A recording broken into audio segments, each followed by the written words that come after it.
নমস্কার, আমি doctor Sinjini Ghosh, assistant professor, community medicine, Rampurhat government medical college. তো এখন আমি যেটা নিয়ে কথা বলবো সেটা হচ্ছে মেন্টাল হেলথ। মেন্টাল হেলথ এখন আমরা যে জায়গায় দাঁড়িয়ে আছি 2026-এ, সেখানে মেন্টাল হেলথ একটি ভীষণ ইম্পর্টেন্ট অসুখ হয়ে দাঁড়িয়েছে, সমস্যা হয়ে দাঁড়িয়েছে। সেটা টিনেজার থেকে শুরু করে বয়স্ক মানুষদের, জেরিয়াট্রিক পপুলেশন মানে যারা খুবই বয়স্ক, ছোট মানে যারা স্কুলে পড়ছে, টিন এজার, স্কুল গোয়িং বা কলেজ গোয়িং, সবে কলেজে উঠেছেন তারা, যারা মধ্যবয়স্ক তাদেরও। সুতরাং এই যে এই মানে মেন্টাল হেলথটা নিয়ে আমাদের কিন্তু ভীষণ সচেতন থাকতে হবে এবং আমাদের এটা অ্যাওয়্যার হতে হবে। আমরা যেমন ডায়াবেটিস, হাইপার টেনশন বা যে কোনো সর্দি কাশি জ্বরে ডাক্তারের কাছে যাই, সেরকম মেন্টাল হেলথেও যে ডাক্তারের কাছে যেতে হয় এবং প্রফেশনাল হেল্প দরকার হয়, সেইটা সম্পর্কে মানুষ এখনো অ্যাওয়্যার নন। সেইটা আমাদের কাজ, সেটা মানুষকে অ্যাওয়্যার করা। আমরা ডাক্তার হয়ে এটা বারবার করে সমস্ত মানুষকে বলবো যে আপনারা এই বিষয়ে অ্যাওয়্যার হন। এটা কোনো অসুবিধে কিছু নেই। আপনার যদি, যেমন আপনার শরীরের নানান সমস্যা হয়, সেরকম মাথার বা মেন্টাল কোনো সমস্যা হতেই পারে। আপনি ডিপ্রেশনে যদি ভোগেন, সেটা অবশ্যই একটা সমস্যা। সেটার জন্য ডাক্তারের কাছে যান। ডাক্তারের কাছে যাওয়ার আগে আপনি যদি চান, আপনি কাউন্সেলিং করুন এবং মানে কথা বলুন, মানুষের সাথে কথা বলুন। তাতে যদি কিছু আপনার লাঘব হয় কোনো সমস্যা।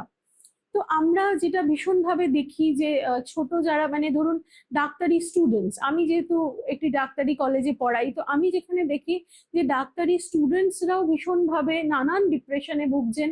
সকলে এত ব্রাইট স্টুডেন্ট, অনেক পড়াশুনো করে পড়াশোনায় ভালো বলেই তারা আজকে এই জায়গায় এসেছেন, কিন্তু তারপরেও তাদের মধ্যে এত বিষাদগ্রস্ততা।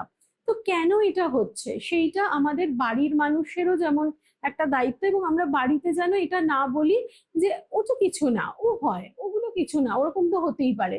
না, এটা বলবেন না।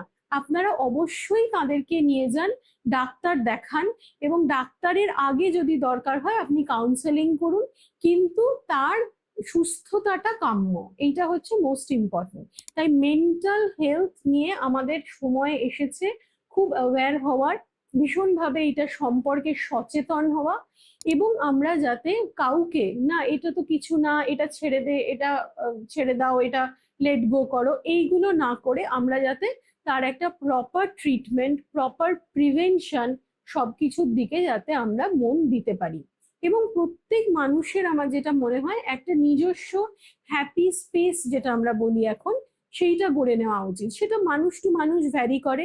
কেউ কেউ ধরুন বই পড়ে ভালো থাকেন, কেউ বেড়াতে গিয়ে ভালো থাকেন, কেউ গান শুনে ভালো থাকেন, কেউ এমনি পার্কে হাঁটতে গিয়ে ভালো থাকেন। তো যার যেটা ভালো লাগে সেটা দিনে অন্তত আধ ঘন্টা করার চেষ্টা করুন। তাহলে এই আধ ঘন্টা আপনাকে যে পজিটিভ এনার্জিটা দেবে, সেই পজিটিভিটিটাই কিন্তু আপনার সারা দিনের একটা ভালো থাকার একটা শক্তি যোগাবে। এই ব্যাপারটা আমার খুব ইম্পর্টেন্ট বলে মনে হয়। এবং মেন্টাল হেলথ একেবারেই ইগনোর করার মতন বিষয় নয়, ভীষণভাবে অ্যাওয়্যার হওয়ার মতন বিষয়। প্রচুর ব্রাইট স্টুডেন্টসদের আমরা অনেক সময় হারিয়ে ফেলি এই মেন্টাল হেলথের কবলে পড়ে, তারা হয়তো চলে যান এই পৃথিবী ছেড়েও।